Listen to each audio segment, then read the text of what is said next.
The number of participants in Hindi, English,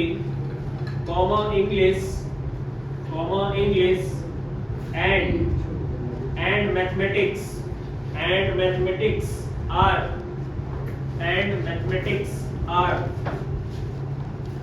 60, 84 and 108 respectively. 60, 84 and 108 respectively. 60. 84. Yes. 60, 84 and 108 respectively. फिर से repeat करो. 60, 84 and 108 respectively. 60, 84 and 108 respectively. हो गया? अब रुके रहिए, मुझे लिखने दीजिए जो मैंने लिखवाया है.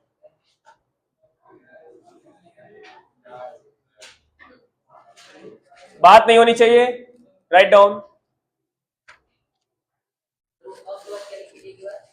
A seminar is being conducted by an educational organization where the participants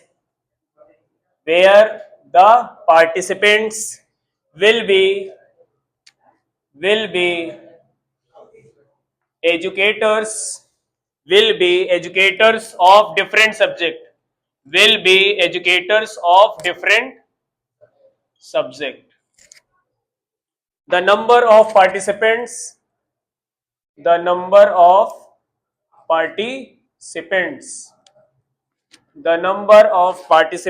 in Hindi, English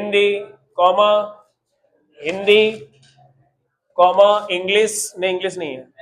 हाँ इंग्लिश है. Hindi, English and mathematics are 60, 84 and 108 what respectively.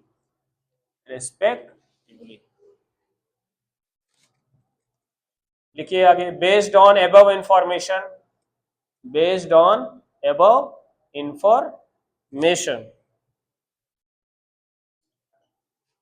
लिखिए. अब मैं बोल रहा हूँ, जितने लोगों का नहीं हुआ है वो देख लिख लीजिए.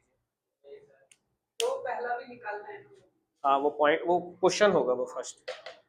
बेस्ड ऑन अबव इंफॉर्मेशन, इतना लिख लीजिए सभी लोग, फिर आगे बढ़ जाए. आप लोग का हो गया ना, इधर नहीं लिखे. ठीक, done. Based on above information. उसके बाद क्वेश्चन नंबर यहां से फर्स्ट है start. In each room the same number of participants in each room the same number of participants in each room the same number of participants are to be seated in each room the same number of participants are to be seated and all of them being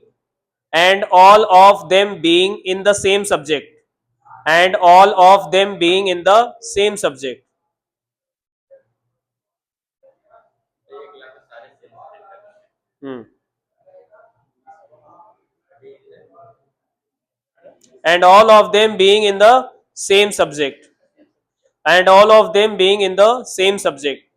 Find maximum number of participants that can be accommodated in each room.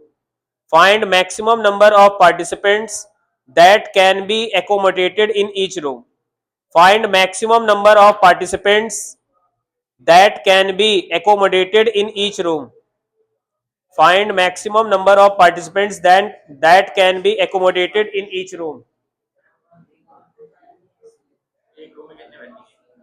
हाँ, इसी का question number 2 part कर देखिए. इसी में आप point number 2 डालिए. नहीं, सारे लिख दीजिए फिर हम करवाते हैं ना.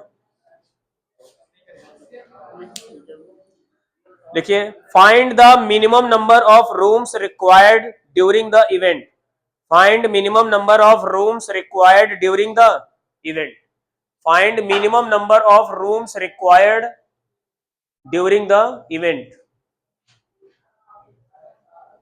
Find minimum number of rooms required during the event. During the event, full stop. ठीक है, अब आगे नेक्स्ट क्वेश्चन है आपका। नहीं, बस बस इतना ही, केस स्टडी से इतना ही बना पा रहे हैं, बाकी जो पूछा गया हो गया। तो नेक्स्ट आपका जो क्वेश्चन पूछा है वो क्या पूछा है? फाइंड मिनिमम नंबर ऑफ, नहीं मैक्सिमम है ना, फाइंड, नहीं पहले वाले में, find maximum number of participants. Maximum number of participants that to be seated, that to be seated in each।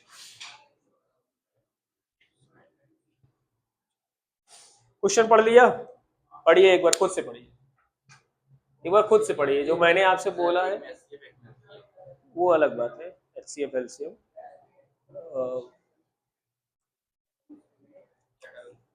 कुछ मत करिए आप, बस क्वेश्चन रीड करो बस, ठीक है? जल्दीबाजी मत करिए, आराम से क्वेश्चन रीड करें, क्योंकि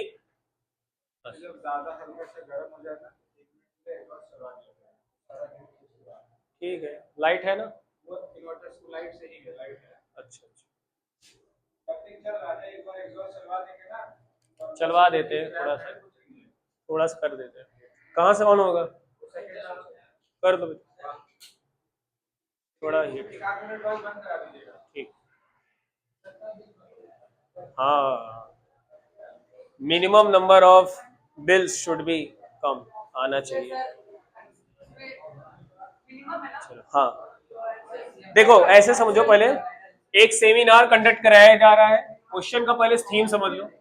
एक सेमिनार कंडक्ट कराया गया, बात नहीं होनी चाहिए सेमिनार में क्या हो रहा है, बहुत सारे डिफरेंट डिफरेंट एजुकेटर आ गए हैं, और ये जो सेमिनार है वो किसके लिए हो रहा है? एजुकेटर्स के लिए, अरे जो टीचर्स हैं उनके लिए हो रहा है। तो एक कोई सब्जेक्ट टीचर कौन सा है? एक हिंदी है, क्या है? हिंदी है। हिंदी के कुछ टीचर्स अवेलेबल है, इंग्लिश के टीचर्स हैं, और मैथमेटिक्स के। ये दो तीनों सब्जेक्ट के क्या है? टीचर्स है, स्टूडेंट नहीं है। तो हिंदी के कुछ सब्जेक्ट टीचर हैं, वो कितने हैं? 60, और इसके कितने हैं? 84, और मैथमेटिक्स के कितने हैं? तो बताइए, एजुकेटर्स हैं वो क्या है आपके? इंसानी तो है, इंसानी तो है, यानी कि लिविंग थिंग्स है कि नॉन लिविंग थिंग्स है? लिविंग थिंग्स है। और आपको क्वेश्चन सही से देखिए तो सेकंड वाले में आपको जो आपको क्वेश्चन आस्किंग है वो क्या पूछा है? Find minimum number of rooms. Rooms क्या होते हैं आपके? नॉन लिविंग होते हैं। और यहाँ पूछा गया है फर्स्ट वाले में क्या? Maximum number of participant. यानी कि जो आपको ये देखना है कि जो आपको क्वेश्चन में गिवन है वो कौन है, तो कहेंगे ये पार्टिसिपेंट्स है कि नहीं है? हाँ, ये पार्टिसिपेंट्स है। लेकिन इस पार्टिसिपेंट के बिहाफ पे आपसे पूछा क्या गया है? Maximum numbers of participants. अब ये मैक्सिमम नंबर ऑफ पार्टिसिपेंट जब पूछा गया तो कुछ कंडीशन लगाई गई है। अब पता है कंडीशन क्या है? मैं आपको इसी तरह समझा रहा हूं। मैक्सिमम नंबर ऑफ पार्टिसिपेंट्स क्या चाहिए हमको? रिक्वायर्ड, लेकिन इसके लिए कंडीशन फुलफिल होनी चाहिए। कौन कौन सी कुछ कंडीशंस हैं जो फुलफिल हो रही हैं? पहले पढ़िए। हर रूम में, जैसे मान लो आपको क्या करना है, सेमिनार कंडक्ट कराना है, ठीक है? और सेमिनार इस तरह कंडक्ट कराना है कि ईच रूम में आपके सेम नंबर ऑफ पार्टिसिपेंट्स आए, सेम नंबर ऑफ पार्टिसिपेंट, यानी एक हॉल में सबको मिक्स करके सेमिनार नहीं कंडक्ट कराया जा रहा है। ऐसे कंडक्ट कराया जा रहा है कि हर रूम में आपको क्या हो जा रहा है? पार्टिसिपेंट सेम होने चाहिए, पहली कंडीशन। वो वही तो फाइंड आउट करना महाराज। ईच रूम में कितने होने चाहिए? सेम नंबर ऑफ क्या? पार्टिसिपेंट्स। दूसरी कंडीशन क्या है आपकी? क्या होने चाहिए? हाँ, आपके ईच रूम में, in each room, number of participants, number of participants should be should be same subject, should be same subject teacher, should be same subject teacher। इसका मतलब है अगर मान लीजिए ये फर्स्ट रूम है, रूम नंबर 1, रूम नंबर 1, यहां हमने क्या बनाया, रूम नंबर 2। ऐसे बहुत सारे आपके क्या है, होटल में चले जाइए, आपको के बहुत सारे ऐसे रूम नंबर 1 2 3 ऐसे मार्किंग किए हुए होते हैं। ऐसे बहुत सारे रूम है, हमको नहीं पता कितने रूम। हाँ, अब जो भी है हमें नहीं पता रूम कितने हैं, हमें नहीं पता, 1 2 3 ऐसे डॉट डॉट डॉट, उसके बाद हमें ये पता नहीं है। ठीक है, तो अब क्वेश्चन में कह रहा है ऐसे कितने आपके मैक्सिमम पार्टिसिपेंट्स होने चाहिए जिससे कि ये दोनों कंडीशंस क्या हो, फुलफिल, दोनों कंडीशंस क्या हो। पहले ये देखिए आपको क्वेश्चन में क्या गिवन है, पार्टिसिपेंट्स। क्वेश्चन में जो पूछ रहा है वो भी क्या पूछ रहा है, पार्टिसिपेंट ही पूछ रहा है कि कुछ और पूछ रहा है। कहाँ ध्यान है मुस्कान, यही ध्यान जब कहीं और होता है ना तभी नहीं सोचना, कुछ और ध्यान में है। ठीक है, आपको सबसे पहले ये देखिए आपको क्वेश्चन में क्या गिवन है, एक क्वेश्चन में क्या गिवन है, पार्टिसिपेंट, पूछ क्या रहा है, पार्टिसिपेंट, लेकिन कैसे किस तरह पूछ रहा है, मैक्सिमम पूछ रहा है। कंडीशन क्या लगा रहा है, हर पार्टिसिपेंट्स ईच रूम में, यानी कि अगर रूम नंबर 1 में सपोज दैट हमने 15 ले लिया, तो दूसरे रूम में भी कितना लेना पड़ेगा, तीसरे रूम में भी, इधर। और दूसरी कंडीशन क्या है, अगर मान लो यहाँ 15 जो है मैथ्स के हैं, मैथ्स एजुकेटर है, तो आपके मैथ्स के साथ हिंदी वाला या इंग्लिश वाला इंटर नहीं करना, उसके लिए एंट्री नहीं रहेगी। अगर 15 सेट हो गए मैथमेटिक्स के तो अब उसमें हिंदी और इंग्लिश का काम नहीं। Suppose that room number 1 room number 2 में मैथमेटिक्स के थे, और जैसे रूम नंबर 3 आया वहां पे क्या पाए गए, हिंदी, तब हिंदी के साथ मैथ्स और इंग्लिश वाला मैथ्स और इंग्लिश वाला मिक्स नहीं होगा। ठीक, ऐसी तरह अगर और भी ऐसे रूम है, अगर मान लो यहाँ इंग्लिश का टीचर है, इंग्लिश के एजुकेटर्स हैं, ठीक, कितने हैं, 15, तो उस इंग्लिश के सब्जेक्ट टीचर में आपके यहाँ मैथ्स वाले की एंट्री नहीं होगी और हिंदी वाले की एंट्री, यही है कंडीशन। ठीक है, और आपसे कह रहा है ऐसे कितने नंबर ऑफ पार्टिसिपेंट्स, मतलब कि मैक्सिमम नंबर ऑफ पार्टिसिपेंट्स कितने सेट कर दिए जाए हर रूम में, जिससे कि हमारा क्या हो, दोनों कंडीशंस फुलफिल हो जाए। चलो अब पहले देखो कि आपको नंबर्स कौन कौन से दिए गए, 60, 84 और 108। ठीक, अब आपको ये बताओ एलसीएम में जो नंबर्स आते थे वो आपका क्या होता था, जो वैल्यू ग्रेटर रहता था या तो उसके इक्वल आ जाता था या तो उससे ग्रेटर आ जाता था। समझ गए सर, आपकी आंसर लाना इट इज नॉट इम्पोर्टेंट, समझना इम्पोर्टेंट है। आपको तुक्का लग गया बहुत, आप लकी हैं, ठीक है ना, बहुत ज्यादा लकी हैं आप, ठीक है ना, आपसे ज्यादा लकी मुझे लग रहा है इस क्लास में कोई नहीं, ठीक है। लेकिन ऐसे अगर 10 क्वेश्चन अगर मैं ऐसे डिफरेंट डिफरेंट वैरायटी के अगर बना दूं केस स्टडी, तो आपको किसी न किसी क्वेश्चन में हिला दूंगा आपको, ठीक है ना। इसलिए आपको मैं ये इतना ज्यादा लेक्चर देने की इसीलिए जरूरत पड़ा, आपको लग रहा है बस 2 लाइन में हो गया खत्म काम, 2 लाइन में हमको भी पता है आप कर ले रहे हो और भी लोग शायद कर लेंगे, लेकिन it is not important. Important ये है अभी फंसेगा मामला अभी आपका, जब आपको बहुत सारे क्वेश्चन और दिए जाएंगे। आप मुझे ये बताओ सबसे इसमें ग्रेटर नंबर कौन सा है, 108। और आपकी जो एलसीएम होती है, क्या मैंने आपको इस तरह कुछ समझाया है ऑब्जर्वेशन करके, एलसीएम में आपकी वैल्यू जो होती है या तो उस ग्रेटर वैल्यू के इक्वल हो जाएगी या तो ग्रेटर। अच्छा, एचसीएफ में क्या बताया था आपको, एचसीएफ में आपको ये बताया था कि या तो वैल्यू क्या हो जाएगी, इक्वल हो जाएगी किससे, सबसे स्मॉलेस्ट वैल्यू से, या तो जो आपकी वैल्यू होगी वो क्या हो जाएगी, लेस हो जाएगी, किससे लेस होगी, सबसे स्मॉलेस्ट वैल्यू से। यानी कि आंसर आने के चांसेस हो सकते हैं 55 आ जाए, 56 आ जाए, 57 आ जाए या फिर 60 आ जाए, लेकिन ऐसा नहीं होगा कि 60 से 61, ये पॉसिबल बिल्कुल नहीं है। तो क्या क्या पॉसिबल है मुझे बता दीजिए। इस एचसीएफ के बिहाफ पे आप 60 आंसर दे सकते हो, 59 दे सकते हो, 58 दे सकते हो, 57 दे सकते हो, 55 dot dot dot dot dot up to, यानी कि यहां से यहां के बीच में कोई भी एक आंसर हो सकता है।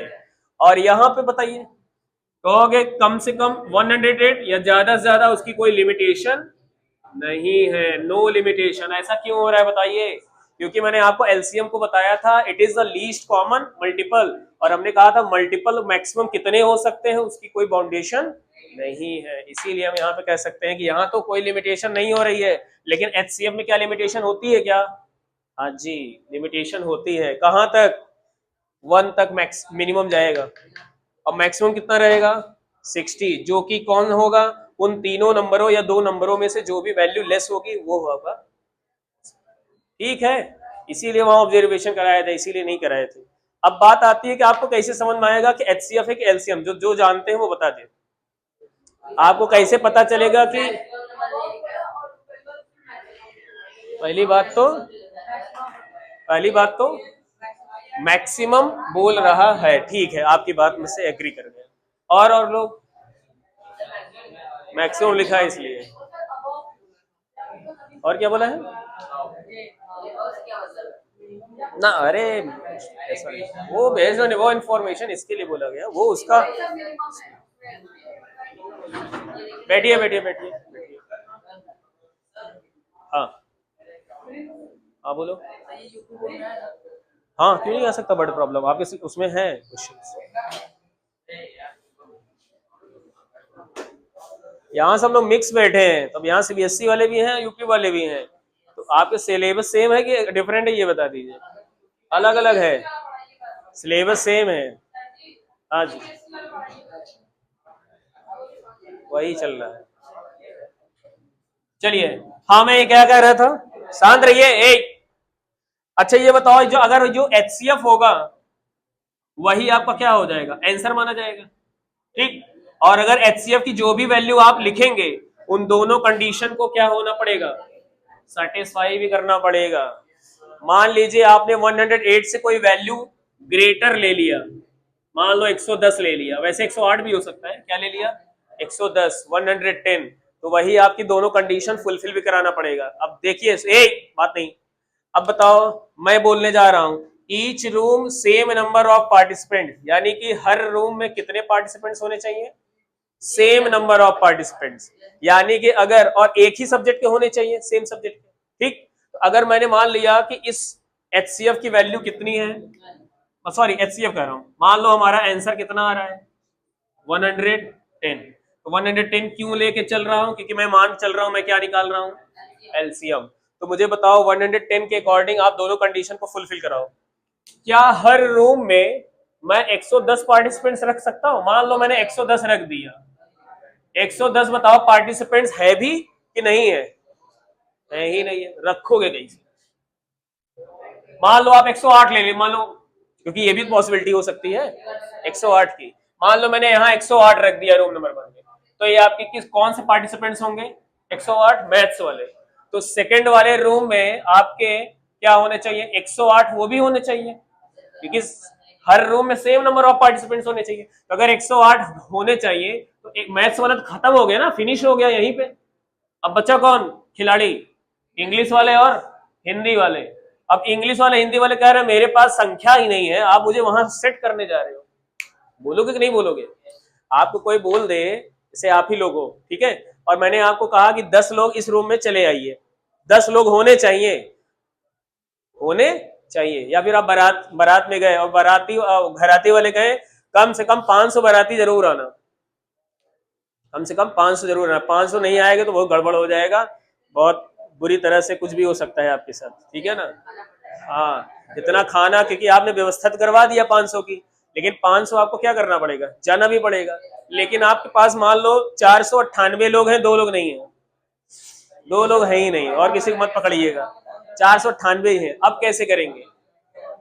सेट ही नहीं होंगे। तो बताओ, अगर 108 में लेके आऊंगा तो मैं मान लो मैथ्स वाले खत्म हो गए, लेकिन 108 में सोचूंगा ना, खोजूंगा कि मुझे मेरे पास इंग्लिश वाले और या फिर हिंदी वाले हैं, कहेंगे है ही नहीं, है ही नहीं। तो बताइए ये 108 और 110 कब लेते हैं? जब एलसीएम लेते हैं।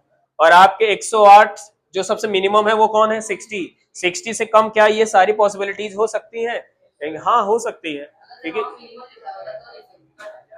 हाँ, क्या मिनिमम? हाँ यहाँ पे ना, हाँ ये यहाँ पे मिनिमम नंबर ऑफ स्टूडेंट्स होता है, तो हम यहाँ पे एलसीएम कर देते हैं।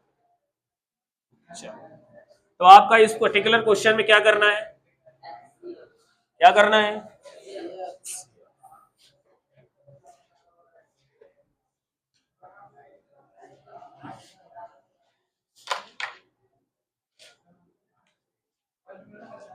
चलिए, आप सबसे पहले क्या लिखोगे?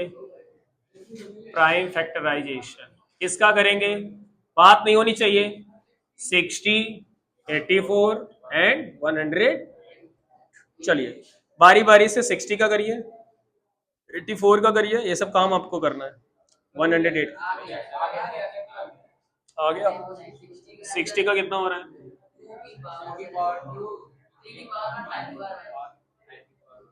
और बताइए 84। 7 ना, 108 7 की पावर 3 की पावर 3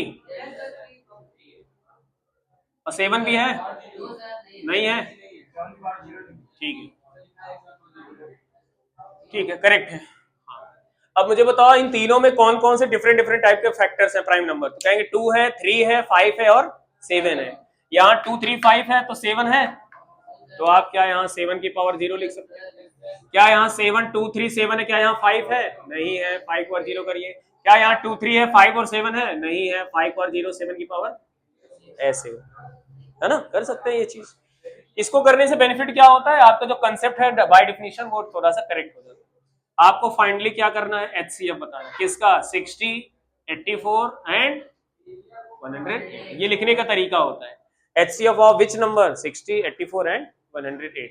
अब आपको पता है, मैंने एचसीएफ आपको प्राइम फैक्टराइजेशन में बताया था, it is the product of lowest power of each common prime factor. Lowest power, अगर मैं 2 2 2 2 को कंपेयर करता हूं तो लोवेस्ट पावर कोई है ही नहीं, सब सारे मिनिमम सेम है, 2 की पावर 2। 3 को कंपेयर करता हूं तो 3 की पावर 1, 3 की पावर 1, 3 की पावर 3, बताइए सबसे मिनिमम कौन है? 1। 5 कंपेयर करता हूं 5 पावर 0, 5 पावर 0, 5 पावर 1, 5 की पावर 0। 7 को कंपेयर करता हूं 7 की पावर 0, 7 की पावर 1, 7 की पावर 0, 7 की पावर 0। अगर कोई मुझसे कहे 2 की पावर 2, 4, 3 की पावर 1, 3, 5 पावर 0, 1, 7 पावर 0, 1, 4 3 जा 12, 12 1 जा 12, 12 1 जा 12। सो आपका जो एचसीएफ आया वो क्या आया? 60, 84 एंड 100। तो आप ऐसे करके आप नेक्स्ट लाइन क्या लिखोगे? So clearly in each room, same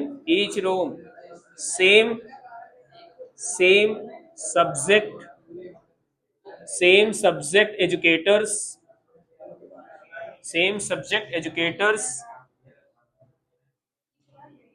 and in same numbers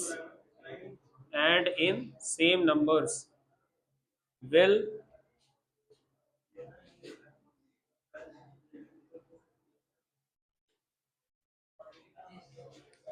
हर रो में same subject educator in same number में क्या करेंगे? एग्जिस्ट करेंगे कि नहीं करेंगे? तो करेंगे। कैसे पता चल गया? 12 12 सारे कर सकते हैं, ठीक है ना? तो ये सोचो थोड़ा सा, मान लो आपके पास सब्जेक्ट एजुकेटर हिंदी के कितने हैं? 60। अगर आप 12 12 के पेयर बनाते हो, है ना, 12 12 के, तो 12 12 दूनी 24, 12 तिया 36, 12 तिया 12 चौक 48, 12 पंजे 60, 12 5 जा 60, है ना? तो आपको जब 12 12 करोगे तो उस 12 के साथ कोई ऐसा एजुकेटर है जो मिक्स होने पाया? नहीं हो पाया। तो इस तरह से सारे हिंदी वाले फिनिश हो गए। अब किसका नंबर आता है? 84 का। 84 कौन है? इंग्लिश वाले, ठीक। 12 12 12 12 12 12 से 84, 7 रूम की जरूरत पड़ेगी। उसमें क्या होगा? सभी में 12 12 आ भी गए और साथ ही साथ आपके कोई मिक्स भी नहीं होने पाया अदर सब्जेक्ट के, ठीक। अब आते हैं किस पे? 108 पे। 12 12 12 करके ऐसे कितनी जरूरत रिक्वायरमेंट रहेगी? 9, 12 9 जा 108। तो इस तरह से कितने रिक्वायरमेंट जरूरत पड़ गई रूम की? 9। ये 9 रूम की रिक्वायरमेंट किस सब्जेक्ट एजुकेटर के लिए होगी? मैथमेटिक्स के लिए।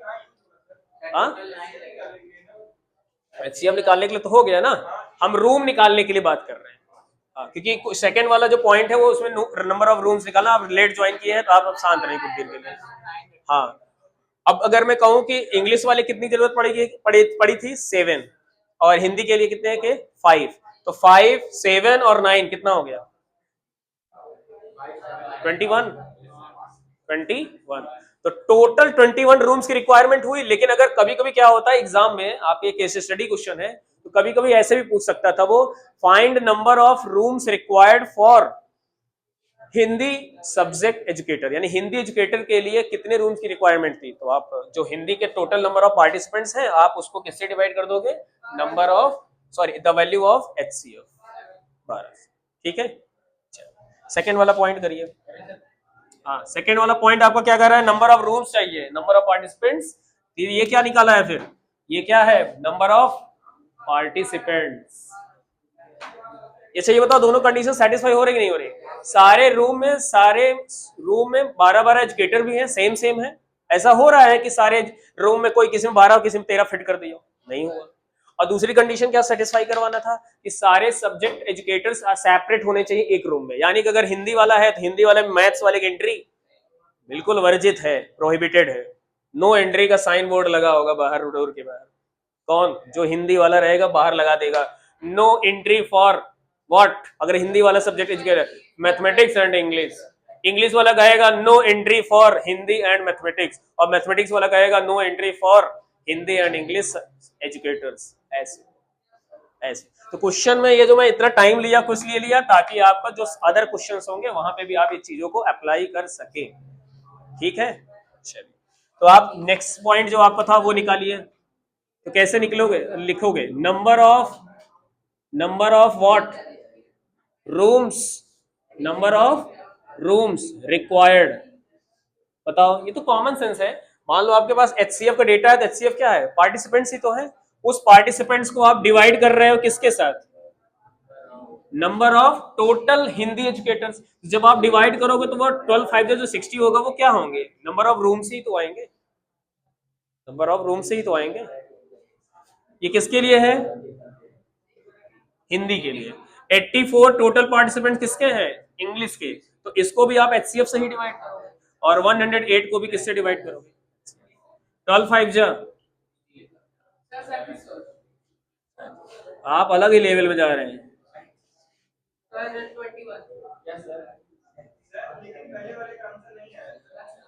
कहा पहले वाले? ये है महाराज, महाराज ये 12 है बेटा। कहां से आप उठा रहे हैं? मैं दूसरे कहीं रिसोर्सेज से लिया हूं, उसमें अगर सेम होगा तो उसमें भी 12 आना चाहिए, अगर सेम वैल्यू होगा तो। नहीं आ रहा है?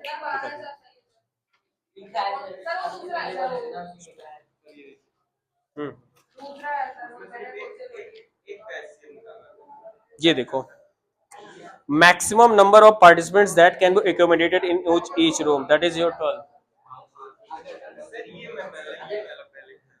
तो उसकी बात करेंगे ना। बाकी आपने जो क्वेश्चन आपको मैंने दिया था, sum of power of each prime factor 108। चलो इधर ये बताओ, 108 के प्राइम फैक्टर आपके ये 2 3 5 7 थे। उसमें से ये बताओ अगर मैं कहूं कि जितने भी आपके क्या बोलते हैं प्राइम फैक्टर हैं उनके पावर्स को क्या करना है? सम। चलो सम करते हैं। 2 + 3 5, 5 + 0 + 0 5 ही रहना है। तो अल्टीमेटली इसका जो रिजल्ट होगा वो डी ऑप्शन होगा, यानी कि 5। तो क्या प्रॉब्लम है इसमें? कराए नहीं इसलिए क्योंकि मैंने क्वेश्चन ही नहीं पूछा था ना उसमें। ठीक है, जितना पूछेंगे उतना ही जवाब देंगे। आपके पास सीट है, वो उस सीट में आपको कुछ एक्स्ट्रा क्वेश्चन थे।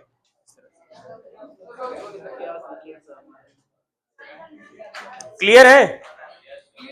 क्लियर है, चलिए नेक्स्ट क्वेश्चन लीजिए। वो भी केस स्टडी का ही है। ये क्वेश्चन नोट कर लीजिएगा अच्छे से।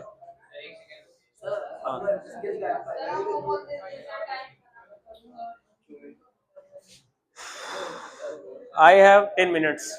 ठीक है, ओके, सो राइट डाउन।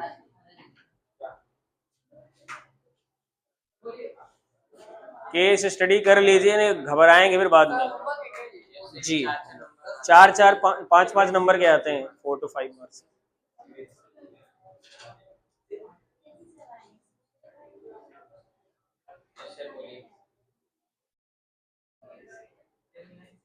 चलिए, बात नहीं होनी चाहिए। कृष्णा, हाँ बेटा, हाँ हाँ, number of rooms required, this is this done. There, what is this 21? It is not participant, it is your number of rooms.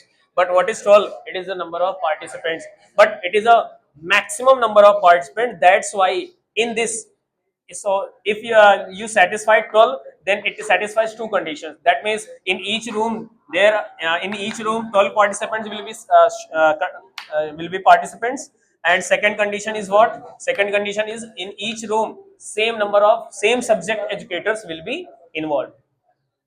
हाँ ये लिखा हुआ है clearly in each room same subject educator and in same number exist. हाँ क्या? हाँ जी आप लोग देखते नहीं है ना, आप लोग देखते हैं वही मच्छरों वाली बुक. हाँ चलिए लिखिए.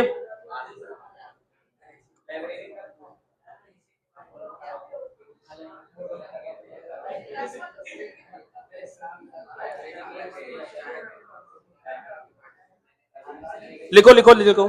The number of the number of books the number of books the number of books of various subjects the number of books of various subjects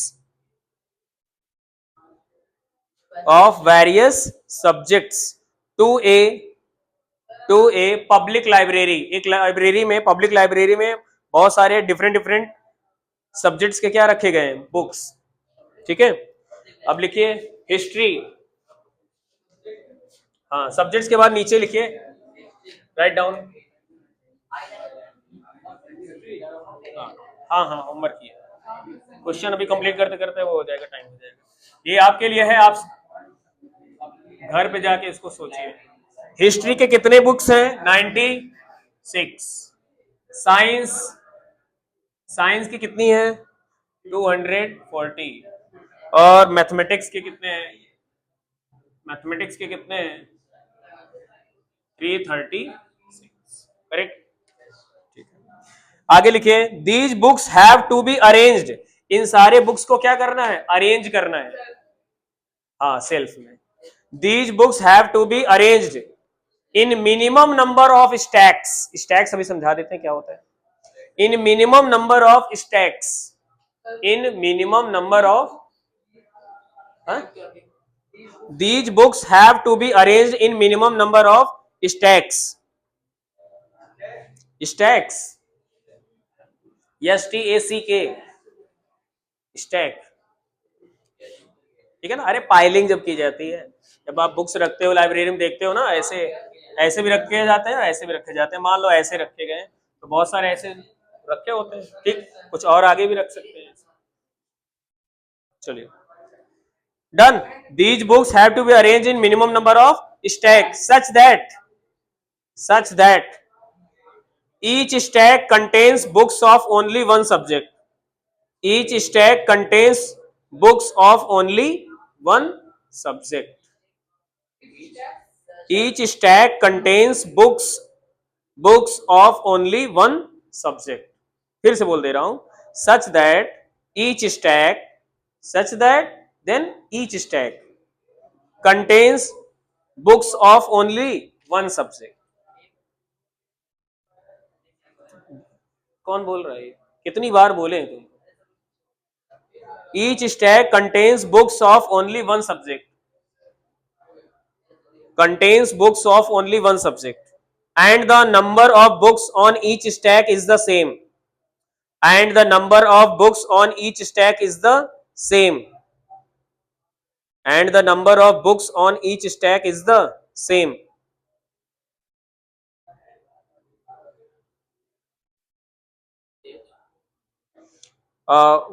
And the number of books on each stack is the same. हो गया.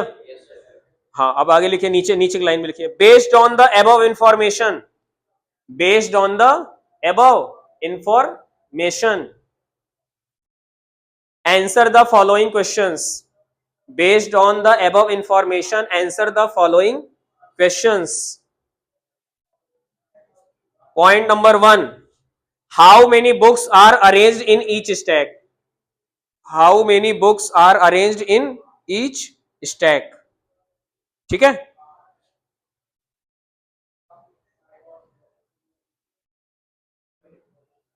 How many books are arranged in each stack?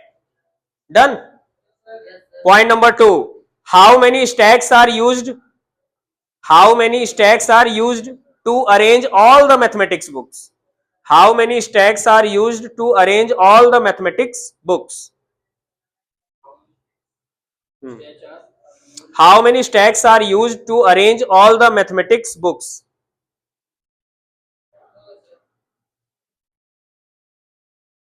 How many stacks are use to arrange all the mathematics books? हो गया point number 3। Point number 3, अब point number 3, find total number of stacks. Find total number of what? Stacks that will be used, that will be used for arranging, for arranging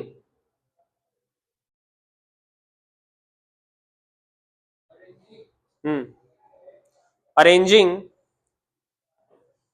all the books, all the books।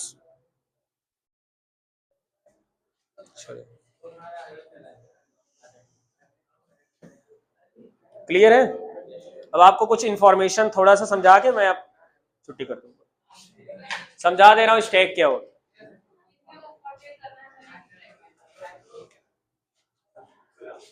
क्या?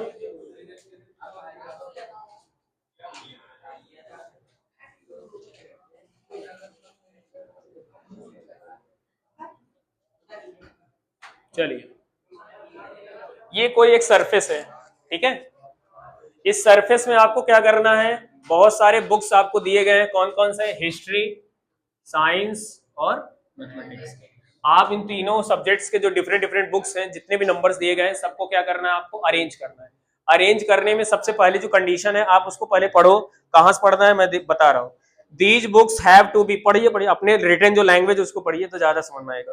These books have to be arranged, these books have to be arranged in minimum number of stacks, minimum number of stacks। stacks को आप बोल सकते हैं pile, ढेर बोल सकते हैं, ठीक है। चलो, मैंने मान लिया मैथमेटिक्स के मैंने रखे, ठीक है ना। ये सारे बुक्स कौन से हैं? मैथमेटिक्स वाले,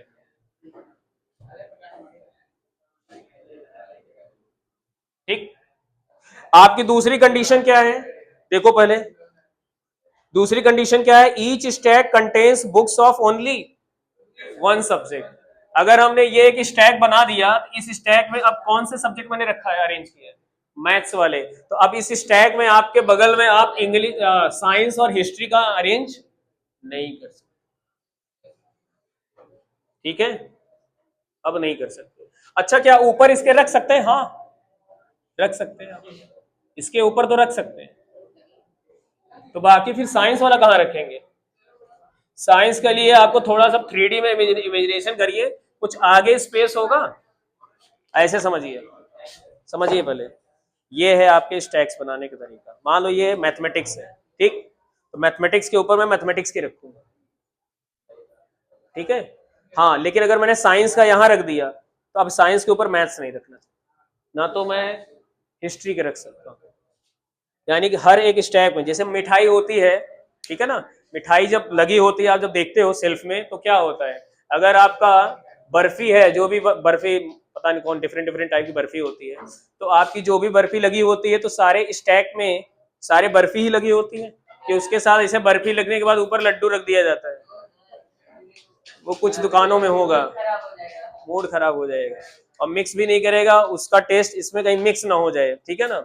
इस वजह से वो जब पाइलिंग करता है, तो सारे स्टैक्स में बहुत सारे बर्फियां बर्फियां रखे होते, इसके ऊपर भी क्या रखे होते हैं, बर्फी। तो ये सारे जो रखे होते हैं, ये क्या होते हैं, स्टैक्स ही तो होते हैं। ये स्टैक है, ये भी स्टैक है, ठीक।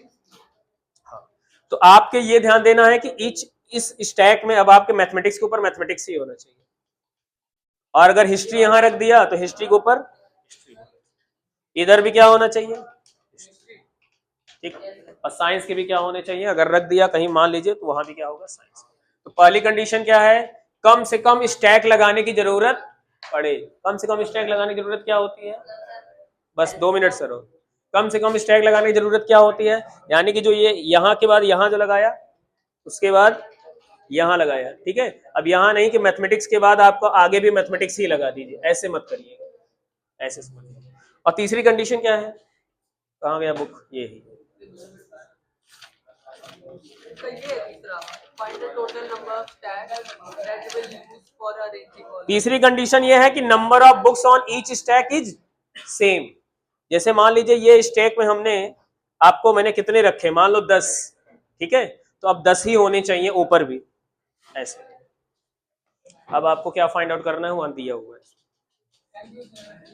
Thank you.